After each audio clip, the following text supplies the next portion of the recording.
Hello everybody and welcome to episode 3. Thank you very much once again for supporting, and those of you who've been supporting financially, a special thank you will be coming to you at the end, but I really do appreciate everything that you've given, whether it's been one coffee or in some cases people have given 15 coffees. Thank you so much. It really does mean a lot, and we are very close to this live stream. We're looking forward to revealing more details in the next coming episodes. So, again, that's something that we can all look forward to. But this is what we're most looking forward to. Episode 3 with Sue Greaves.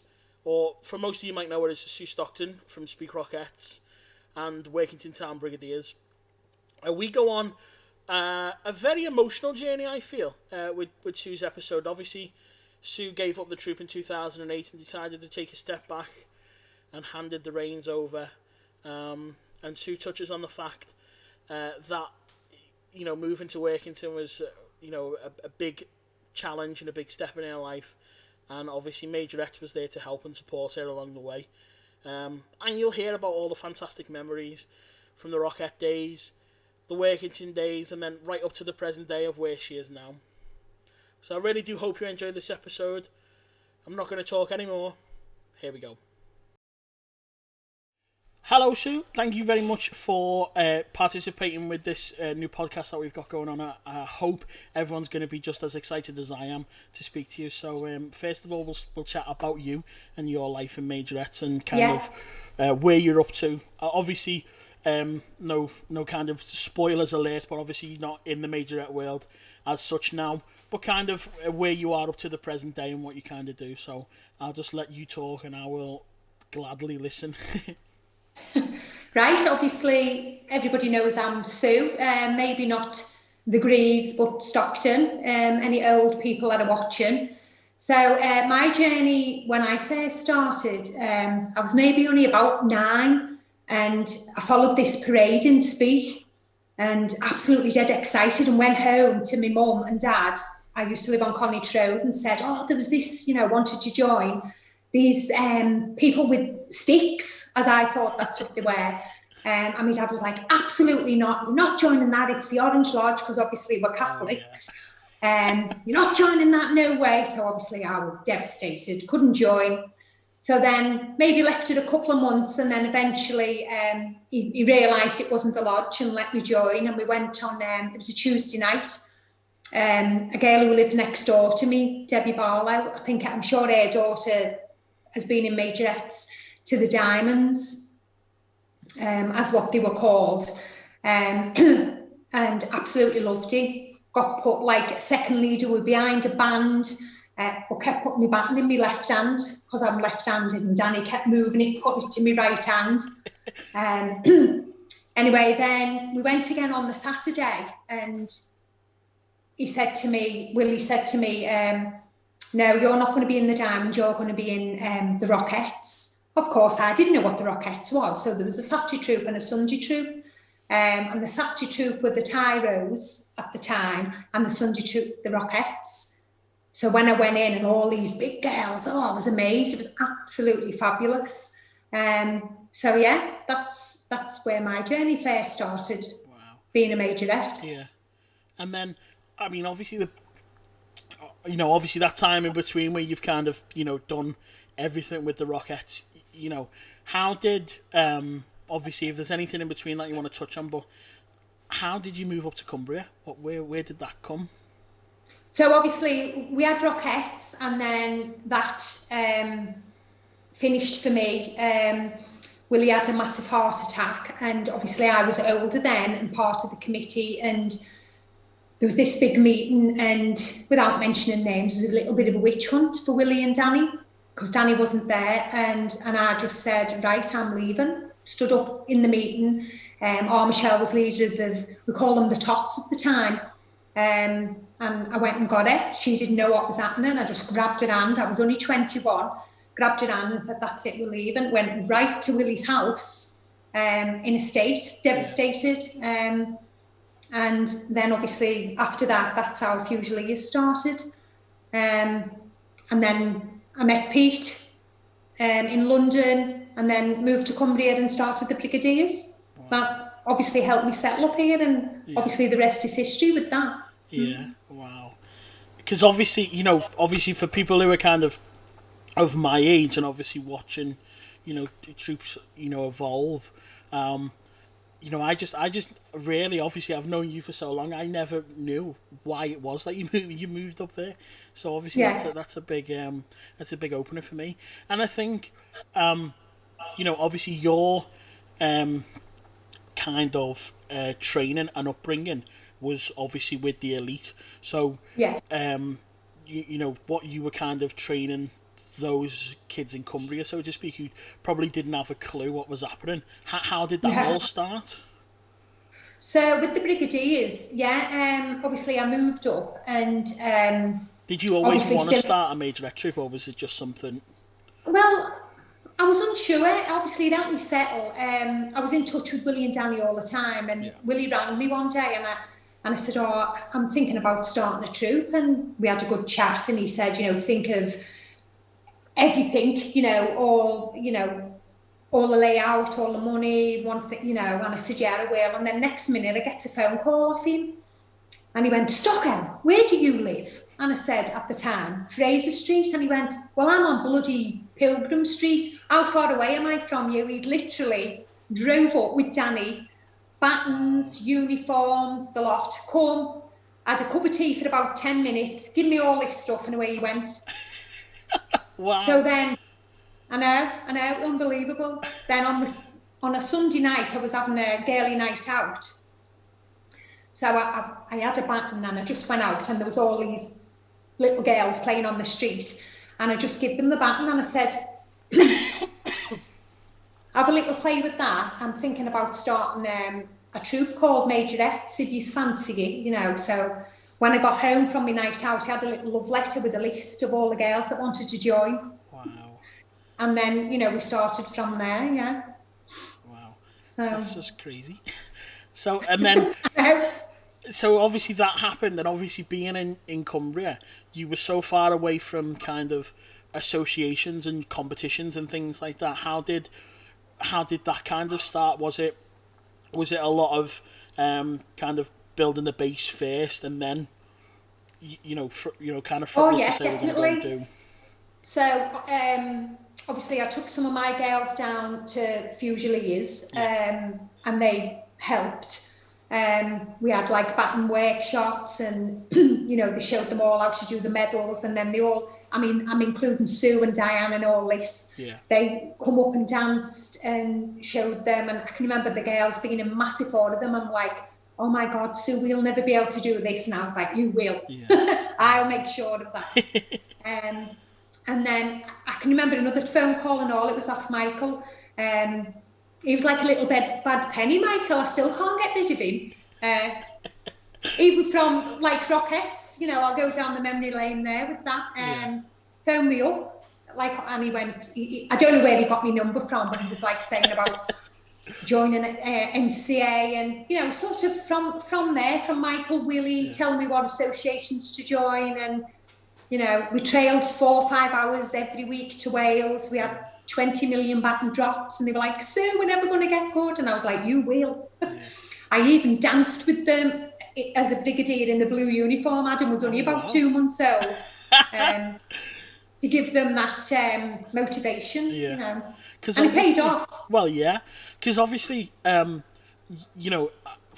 don't know how to describe this in a political way. I think nowadays, obviously, some people have disagreements and little troops start, and nobody has a clear goal of what they want to achieve, or any kind of training or discipline or anything like that. But you kind of have obviously at the time you had everything, so the results shown. Obviously, maybe not at the start, but with the progression, it was, it was up there. Do you know what I mean? So that does stem from having those core values at such a young age, and bringing it up, as opposed to just being, just a new troop starting up and thinking, we've got, we've got this, we can do this, or let's try this, let's try that, where you've kind of gone, right, well, we need to focus on doing the basics first, and then we'll start worrying about everything else will just, fit in, so to speak? Well, yeah, I mean, we did, but I always made sure that, they done the baton work, they always done a difficult tableau. And like I say, they would come away with about 50 baton drops. Yeah. And I knew, never in a memory of mine were they going to get placed, but I knew that the future, if I could stick at it, if they could stick at it with me, and they did. I know eventually we did go a little bit sour, but for all them years, I mean, Brigadier's had a lot of good times. Yeah. Won a lot of championships. One season they were unbeaten, the seniors. Which I know a lot of other troops are, but for somebody up here that has never done it, never seen a baton, was brilliant. It was a massive achievement. And I mean, obviously, in the kind of history of things, the biggest thing that maybe people would want to know is themes. How did all that start with you? So the themes really for me starting was when I was in Fusiliers. Willie wanted to do it, and we did start doing like a Spanish routine, and obviously my first theme was Spanish, but it never ever come off. And he said to me one time, "Do you know what, Stocko? You do that. You've got the time to do that. You've got the back. It's your troop. You've got the back, and you go and do it." And yeah, I just thought. But unfortunately, when we did start the themes, we got kicked out of the PDA. Yeah. So which was absolutely devastating. And with hindsight, if I look back on it now, I wouldn't have let it get that way. I wouldn't have, it wasn't disrespect. It was just letting older girls write a letter and saying, "Come on, yeah, you can because you're 18." And really, it could have been handled better on my behalf, really. Yeah. Definitely. I would never ever take back the fact that they didn't get placed and they should have got placed. I was upset about that, but it should have been dealt with differently. Yeah.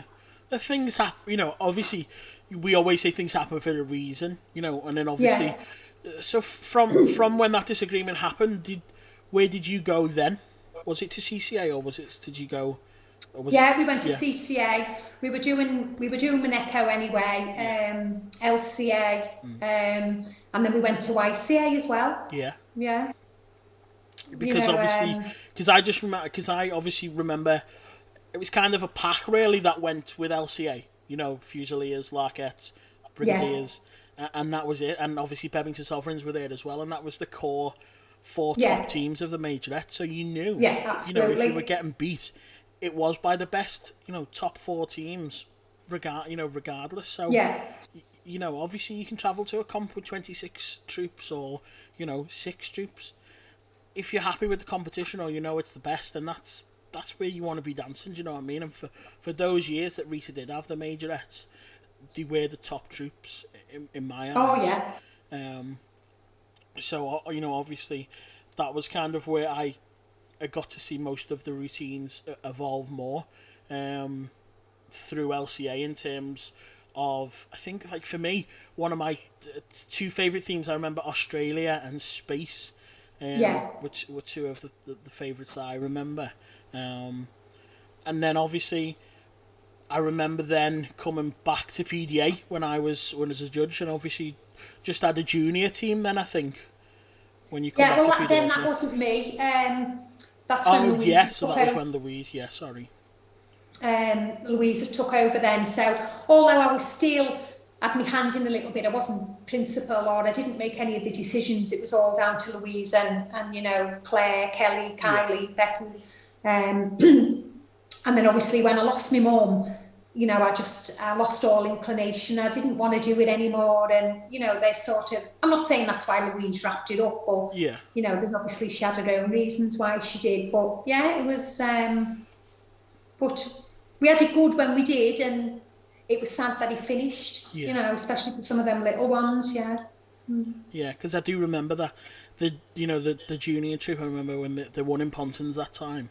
It was just like a obviously, like we spoke about, you know, the big thing was always like winning an end of season. You know, you can win these leagues, but you know, you've progressed all season to win that championships, and obviously for them it was, you know, the World Cup. It was, you know, it was everything. Oh yeah, definitely. So I think if you're happy with everything we spoke about there, we'll move on to some of the more memorable times. Obviously, good or bad.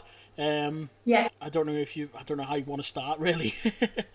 Right, so, well, I'll maybe start with Rockets. So, you know, I mean, obviously, going to the Isle of Man, that was amazing. Dancing in, you know, I mean, when I first went, I think it was 77 or 78, and we were in a school, and honestly, it was like, I don't know what jail looks like, but God, it was like a jail. Wow. And we were, all the jazz bands are there, and there was the Honley drum majorettes from, I'm sure they were from Yorkshire and Langlock, and they had tambourines, and we were like, at the time then, we even took our own dresses and socks and that home to wash ourselves. So you can imagine everybody had different colour socks and dresses, and it was hilarious.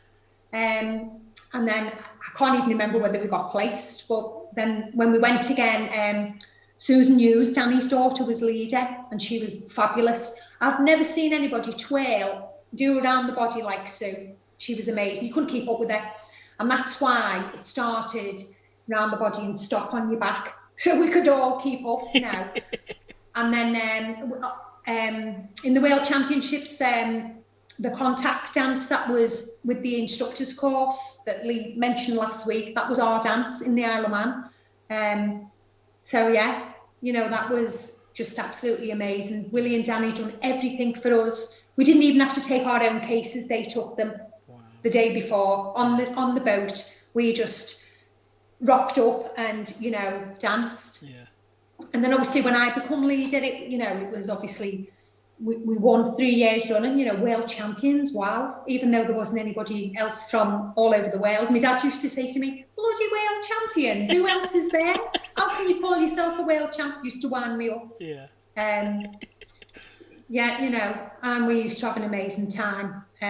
Me and Diane Beaumont always used to get dressed up and go out and pretend we were 18, you know, sneak a little drink, naughty girls.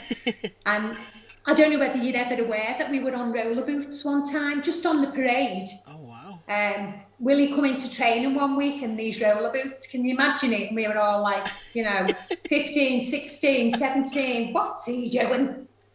And unfortunately, I haven't got a photograph. I've looked everywhere, I can't find it, but that was a laugh. I mean, them parades were amazing. Yeah.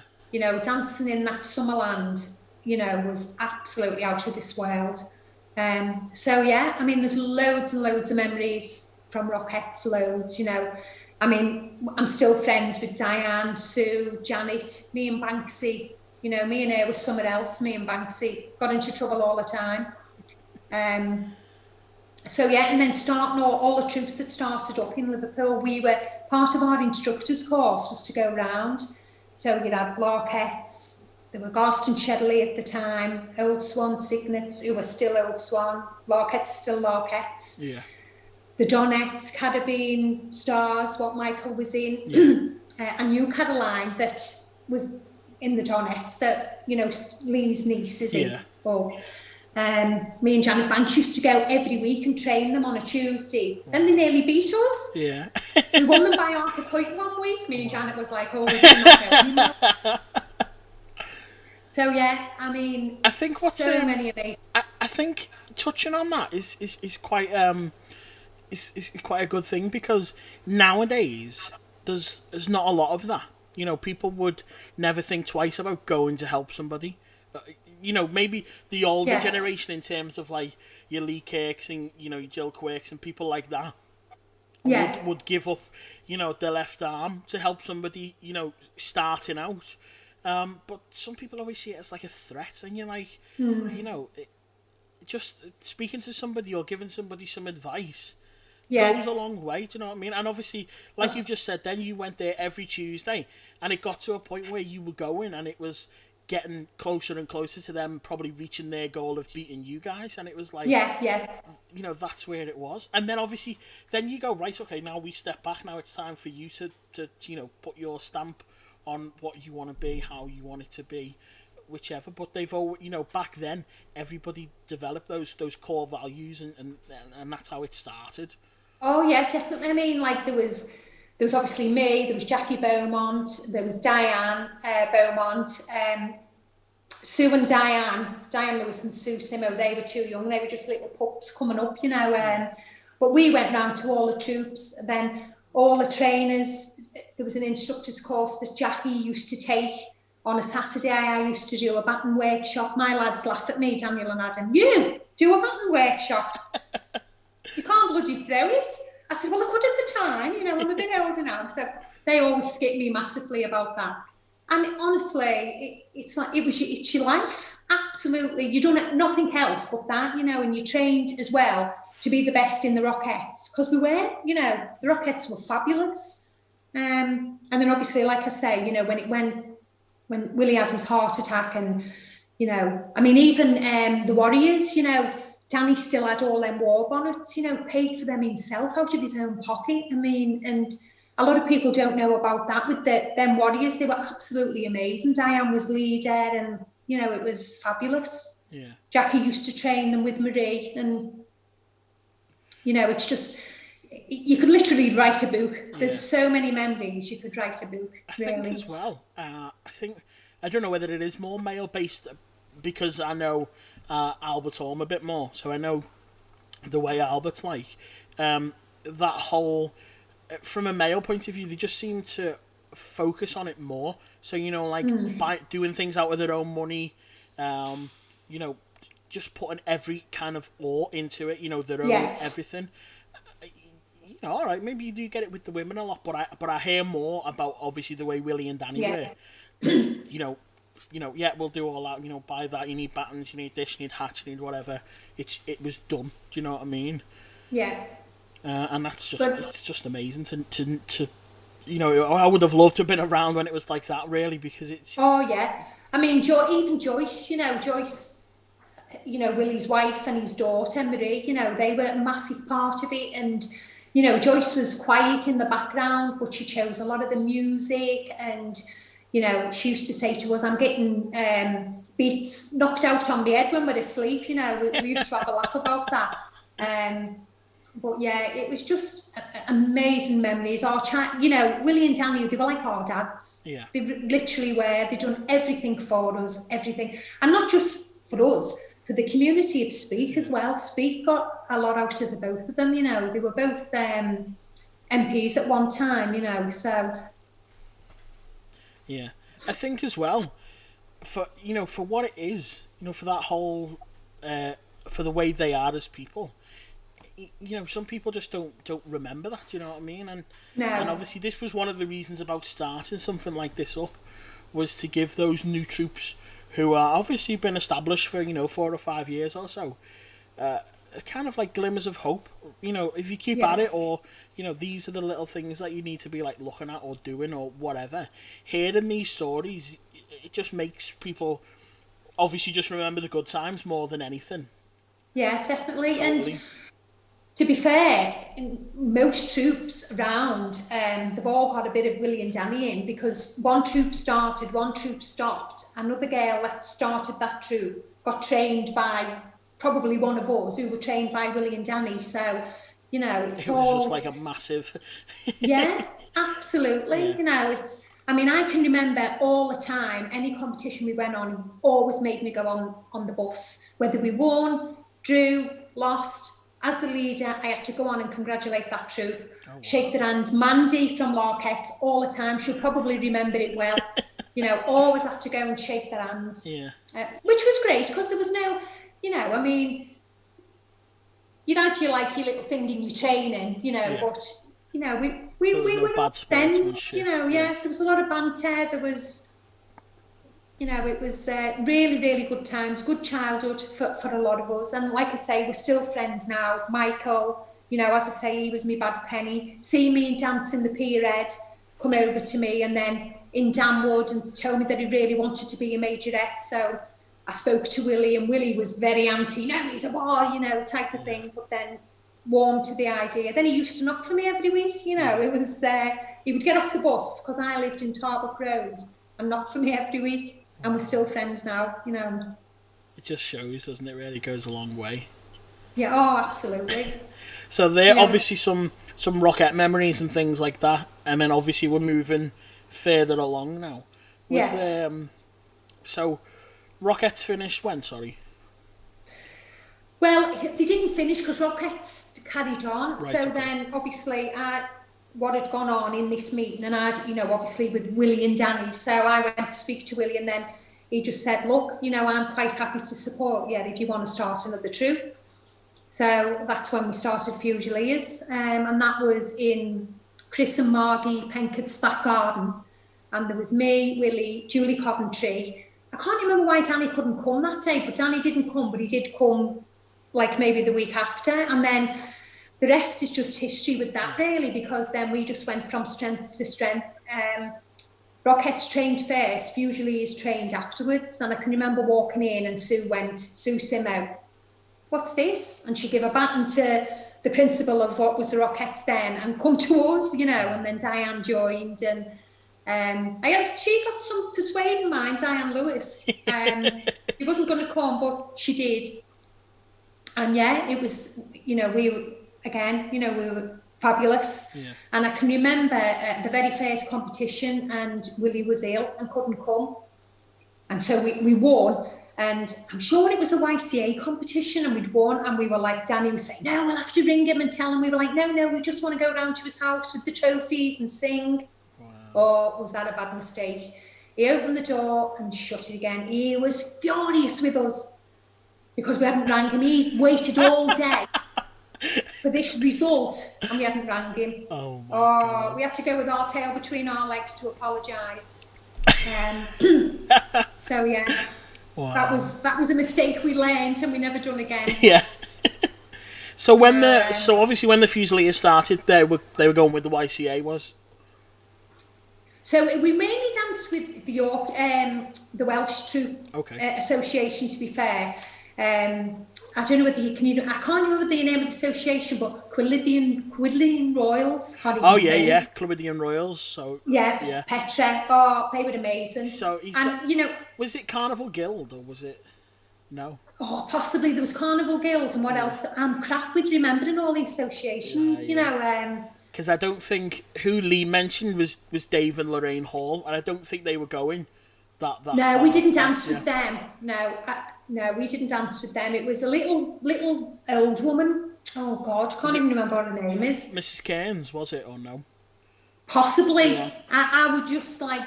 All I was interested in coming, dancing, winning, or winning. So yeah, it was mainly and they were amazing then. And when you're saying about themes, they used to do themes as well. Ah, right. Okay. They done. Flash Gordon one time. Oh, it was amazing. Wow. Absolutely amazing. Really, really was. And as I say, Petra was leader. So we were like, you know, when you're a leader and you're going on for results, you're a little bit more known, aren't you? Yeah. And you know more people because in them days, it was just the leader and the mascot that went on for results, wasn't it? So, And I think obviously, again, you know, you were chosen to be a leader. There was obviously something about you back then of why you were chosen to be a leader. So it's kept with you throughout, and obviously that's how you've probably know so many people, because everyone's like, oh, remember when Sue Stocko was leader and this and that and that's it's what you remember about certain troops. Do you know what I mean? Yeah.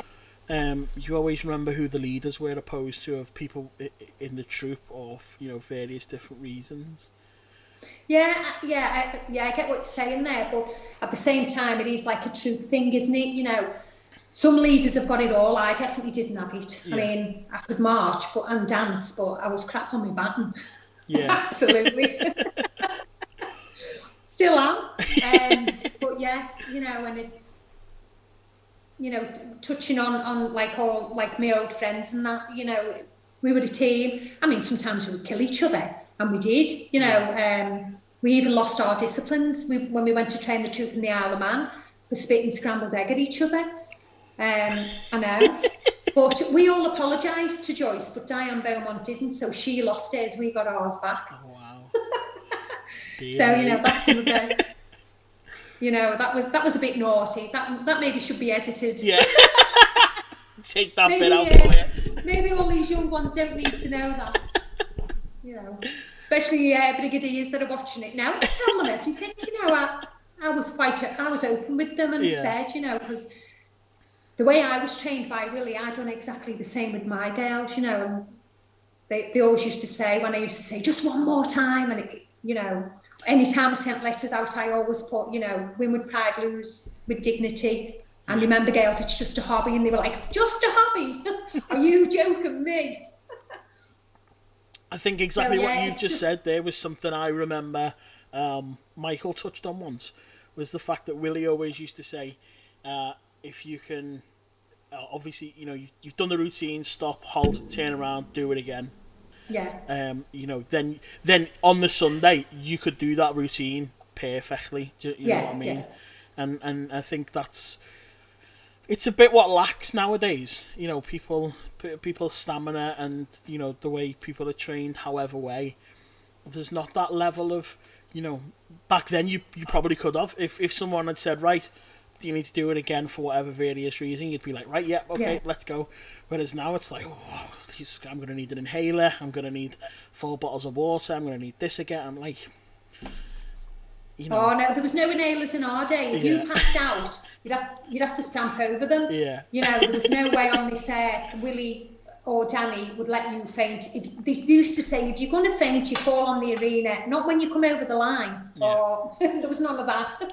Definitely not. And I'm not saying that some girls, you know, haven't got like the problems, but no, we couldn't do that. And if you did have a problem, basically you couldn't dance, because he said, you know, not so much, it was all the insurance side of it, and, you know, if you're poorly, you can't dance, you know, end off. So it's I suppose back then with the amount of girls and things like that, it was probably a better way to look at things, you know, saying, look, if you want to dance here, it's with the elite, it's with the best. And obviously it's like that with football, do you know what I mean? Obviously, you know, if you want to play with the best, you know, you've got to get up there. And I suppose, again, speaking nowadays, you know, how many troops are they in Speak now? Do you know what I mean? As opposed to like back then. You know, it's not, you know, it's just about like, oh, well, I don't fit your criteria, well, I'll fit theirs, or I'll go and dance with them, or I'll do that. And there's not like a, let's work to be a rocket, or let's work to be a fusilier. You know, that kind of, it just phases out, obviously, with the way time evolves and things pass, and, you know, motions change and things like that. So obviously, you know, rocket memories. And what are some of your favourite working memories then? Oh God, probably got quite a lot. Disneyland, when we went to Disneyland Paris. Yeah, you know, I seen that picture you put up the other day. I was looking for all pictures and stuff, you know, when you said about doing this, and you know, look, there's a million memories that I've got, but you know, that's probably one of the best. I mean, you know, to take them there was just absolutely amazing. They all loved it, and to top it off, you know, the seniors did win. But you know, it was just amazing. And another memory there with the brigadiers when in the Spanish, and we danced in Real, and the heavens had opened. It was absolutely sheeting it down. And they were like, no, we want to dance. And obviously they were going ahead with it. And I'm not kidding you, the uniforms, the dresses were nearly by the ankles. Kath was going mad. Look at them dresses. You know, I mean, you know, I didn't run brigadiers on my own. I couldn't have done it without Kath. Kath was brilliant, Auntie Betty, Derek, you know, all the girls, all the instructors, Louise, Claire, you know, it was just amazing. You know, some of the stuff, you know, Kath was like up there. She used to do all the uniforms, like put everything on them, you know, wash them. You know, it was like, there's loads of memories that, you know, I'll probably come off in and I was like, oh, I should have said this, I should have said that, you know. The Red Devil, I've got to mention that. Daniel's telling me to mention that. We won Troop of the Year with LCA, and obviously I'd won Trainer of the Year, and I was dressed as the Red Devil. Can't find the picture anywhere. And I wouldn't, obviously, when my name was Macready, they used to sing Sue Macready's Red and White Army. And I wouldn't get, you might have been there because I'm sure Larkettes were there. Yeah. And Rita kept saying, Sue, will you get off the stage, please? Sue, I think everybody needs to go home. Yeah, you're dancing. Is that about 2006, 2007 maybe? Probably, yeah. Oh. Wow. So yeah, that was quite a memorable event for my boys. The mother not getting off the stage. Yeah. They're just obviously, again, like you said, there's just so many memories, but I suppose having that opportunity to take, the girls to Disney is obviously, even for like, I went as well. It's just, you never think that it's something like that would ever be able to happen. No. And more so for obviously the girls up your way, you don't, constantly maybe have, competitions all the time, having to travel 2-3 hours away, getting that time away, another country, competing, and obviously all the other things that we did in between, being able to go to the park and things like that. It was all, it was definitely one of the highlights of any kind of like majorette team. I suppose for those kids, that is like the Isle of Man. Do you know what I mean? Yeah, absolutely. Yeah, that was their time. Oh yeah, it was amazing, and it's like all the team building, and it was just great. I mean, obviously YCA, them championships were fabulous and all, but I think as kids as well, because like you say, the theme parks, it wasn't then just a hobby. Yeah. Do you know what I mean? It was everything else that was with it, and all the friendships, I mean, my girls, the amount of girls that they had as pen friends, as you want to call them, because I done baton workshops up here. Kenny Monarchs come up, and then a couple of competitions that we had up here. I used to to do your comps. It was always around Michael's birthday. I think I remember one comp. Yeah. I always try to do it around the bank holiday, because then the kids would be off school the next day, and Hollyhead Sapphires come up and stopped in the cadet spot, where that, and we had a laugh, all them girls, and it was great. They made loads of friends. We definitely put Workington on the map, that's for sure. Yeah, definitely. Yeah, 100% definitely.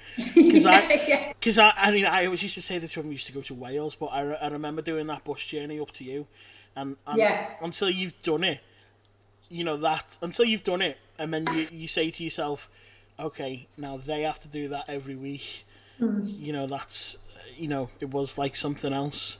But I suppose the kind of like camaraderie of being out and starting those, 6 a.m. mornings, dancing, piss wet through, get on the bus, and then, you just have a laugh on the way home. And that's what it's, I suppose that's what it's all about, isn't it? Do you know what I mean? They're the reasons why, we do it, so to speak. We put ourselves through it all. And like we touched when we spoke before off the camera about never switching off, there's always a time where you constantly, and even because you're around these people so much, you're like a mother figure to them, so you go through their life stages of like boyfriends and pregnancies and everything else, and you think like, you haven't just got like, you haven't just got Daniel and Adam. At that time you had so many unofficial daughters and 50 odd girls, absolutely. And obviously, everybody kind of looked up to you, and obviously it's just a massive achievement to show that everything you'd obviously work for, it's always pulled off. Do you know what I mean? And obviously, it's just I think it's just really summed up really well, to be honest, because I think a lot of people have been around for so long and they've got a vast amount of history, but for you, taking your life, 3.5 hours away from where you grew up and lived and knew everybody, to start up there, and what you've done for everything is just remarkable. Do you know what I mean?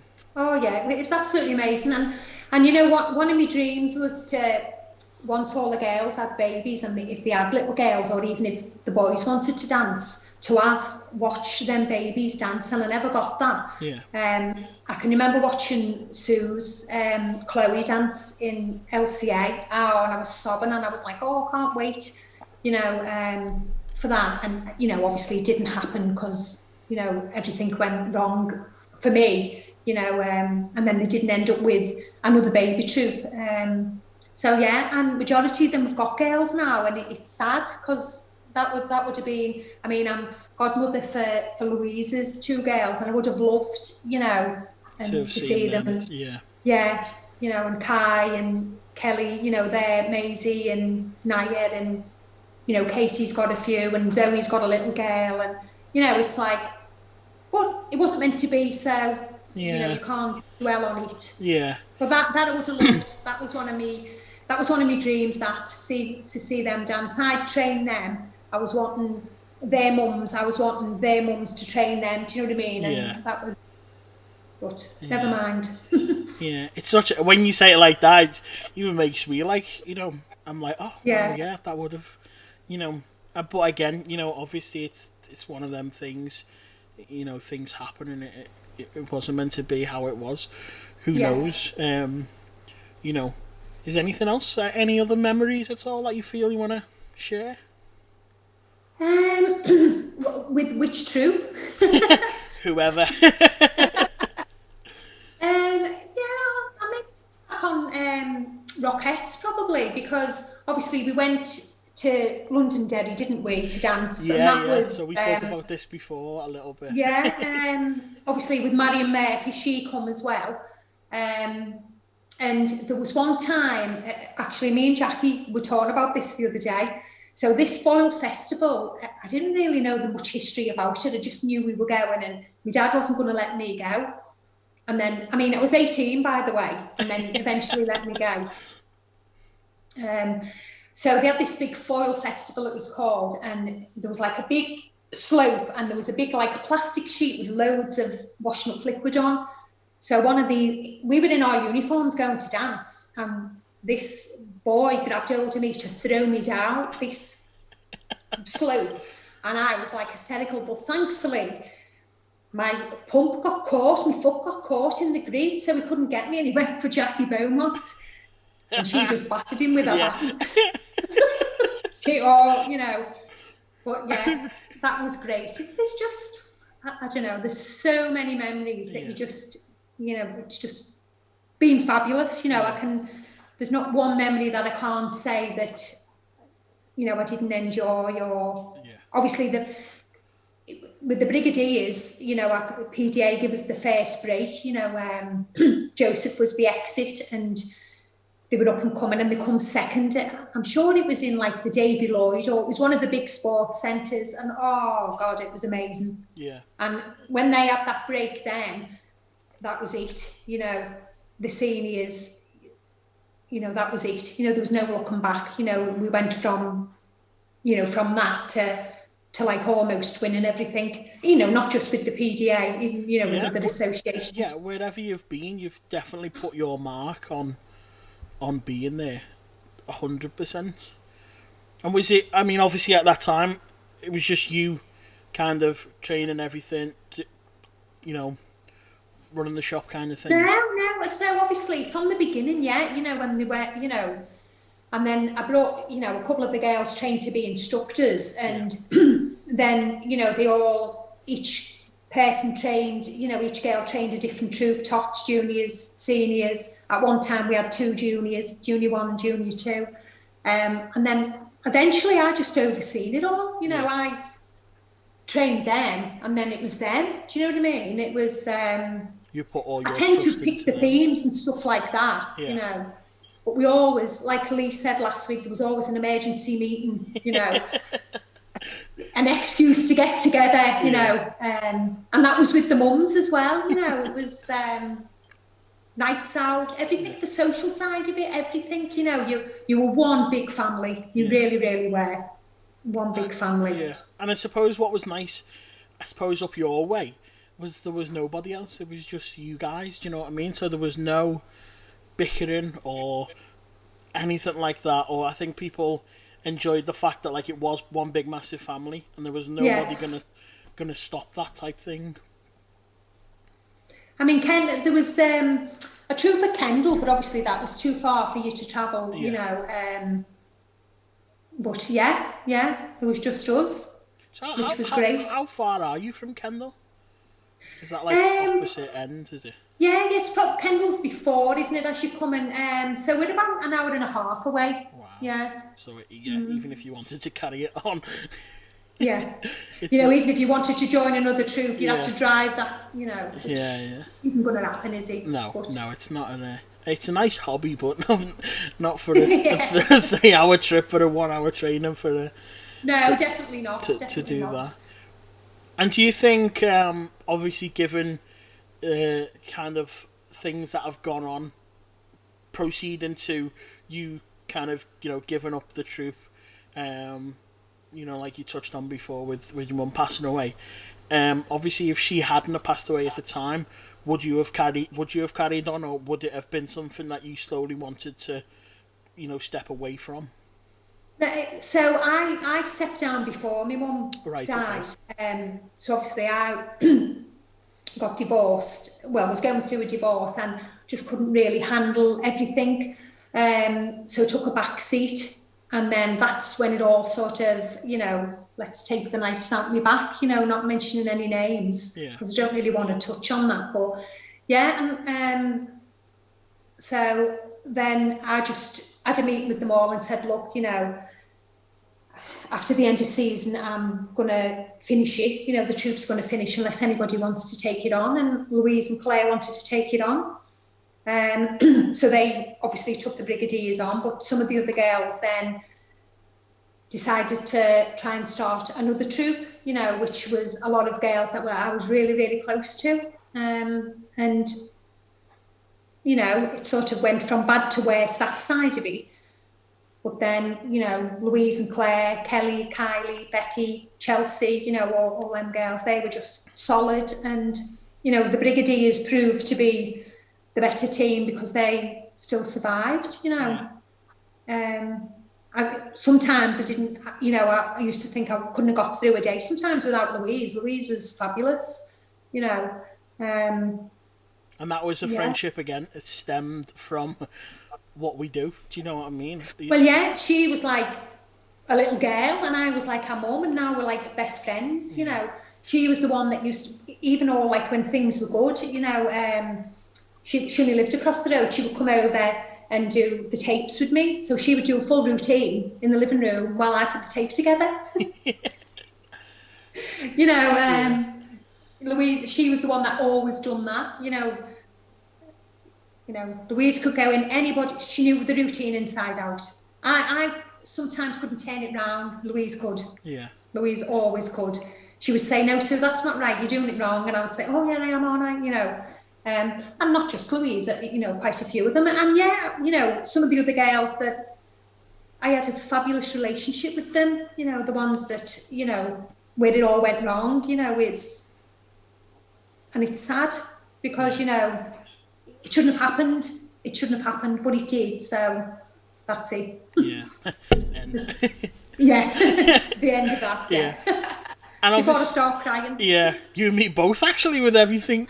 You know, because you know, obviously I've been a part of Majorette, so I was able to, you know, obviously I know those girls that you're talking about and things like that, and obviously I knew them just from passing by, or you know, saying, you know.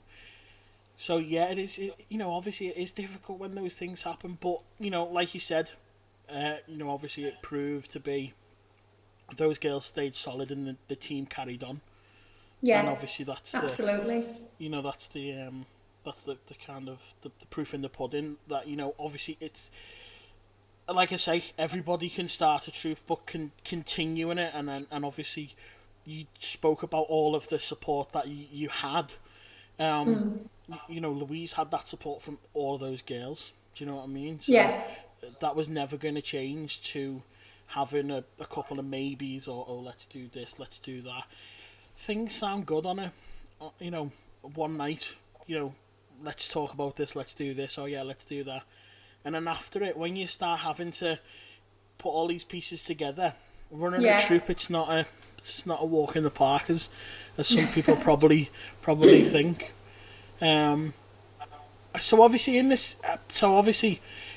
this last segment that I kind of talk about is kind of like where you are in your present day, and obviously how COVID's affected you. But obviously in terms of you're not a part of the majorette world as such anymore. I know you go to a couple of comps, but do you think you would have been able to have carried on given all of these challenges that have been put in people's way, you know, doing things virtually or trying to keep people, you know, active in these times and things like that? Is that something that could have worked? Or, you know, I see, because for me, you know, there's only so much you can do before people just become so disinterested. And when Majorette does start back up again, if it's next year, who knows? Are people going to be wanting to do it all again? Do you know what I mean? How's it gonna affect? But well, it would be really sad if it didn't. I think it would have been really hard to try and keep the spirits going. And regarding Zoom and virtual and all that, I probably couldn't have done it myself, but with the knowledge that Daniel and Adam have got, it probably would have been, and obviously some of the other girls. But yeah, that would have been really, really hard work. But I don't know whether you can remember in 2008 when we had the massive floods up here and the bridge went down. Yeah. And obviously Louise was running the troupe then.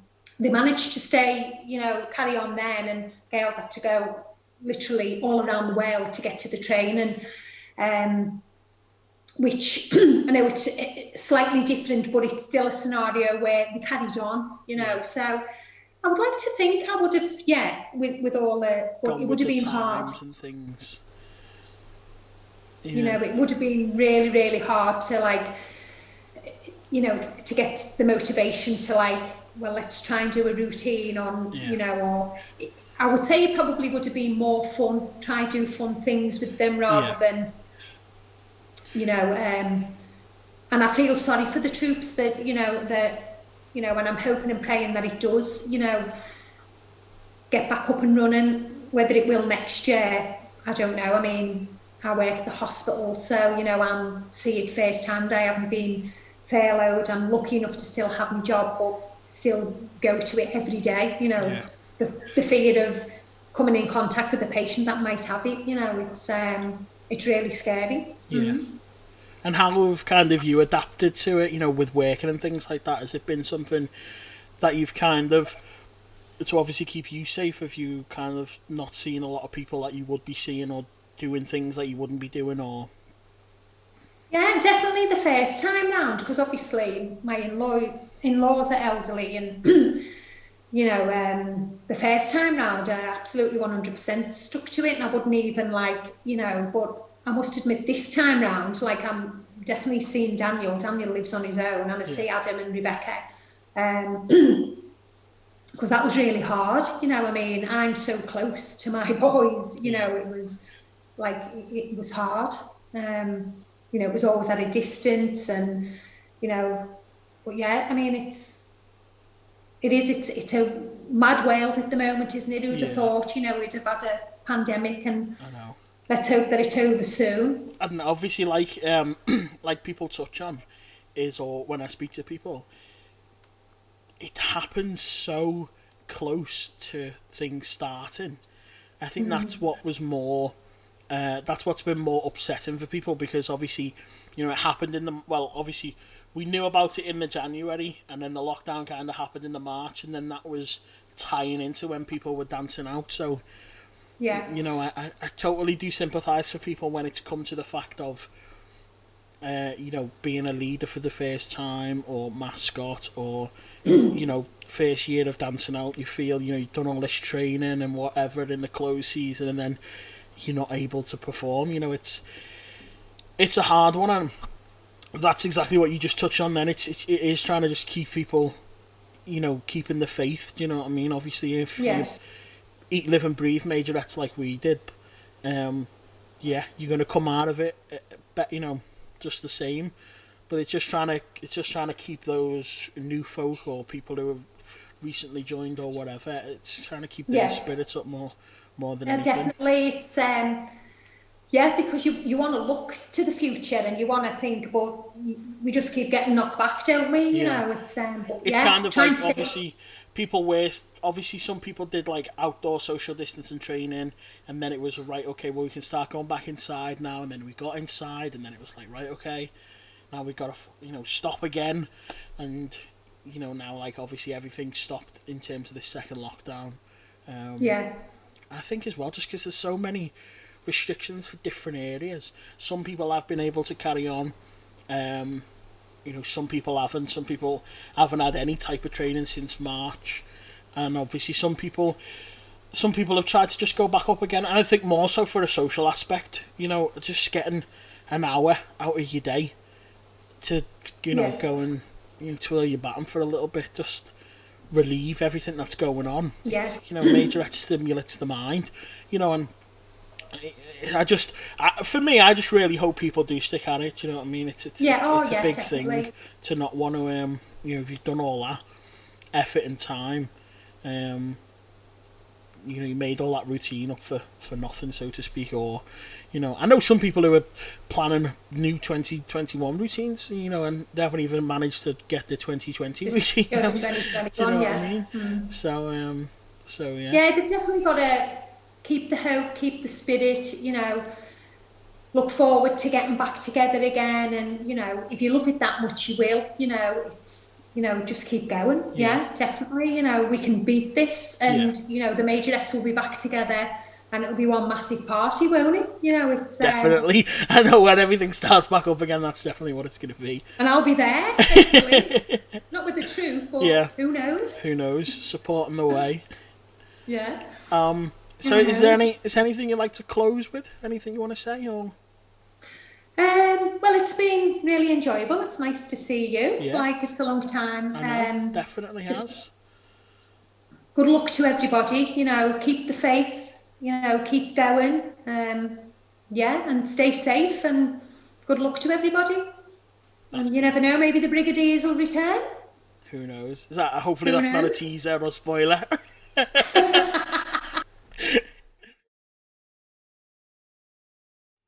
Thank you so much to Sue for sharing with us her times in the Isle of Man with the Rockettes, obviously touching on some special moments of her time before moving up to Cumbria, and obviously full time with the Workington Town Brigadiers.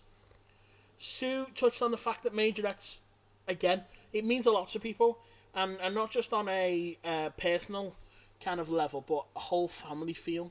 And I really hope that you've been able to take something from Sue's journey and obviously relate to it. I wouldn't be able to do this without all the knowledge that I know from the people who I've been able to be around and interviewing. The 3 people who we have here already have been absolutely fantastic, and there's much more to come. And thankful to those people who have donated. You're enabling us to produce a live stream, which we're finally able to announce that Sunday, 20th of December, we're going to do our live stream. It'll be totally live. Who knows what can happen. But thankful to the donations that have come in, because you've enabled us to do it. If anyone else wants to donate, if you've enjoyed this episode, 1 coffee, 2 coffees, whatever you can donate, it really, really is going a long way. And after a site meeting today, it's unreal what we've got planned. So I just want to say a massive thank you to anyone who's donated so far, and I'm just going to show a little bit of gratitude by just naming those people in a little slide after this. So thank you very much, and we'll see you back for episode 4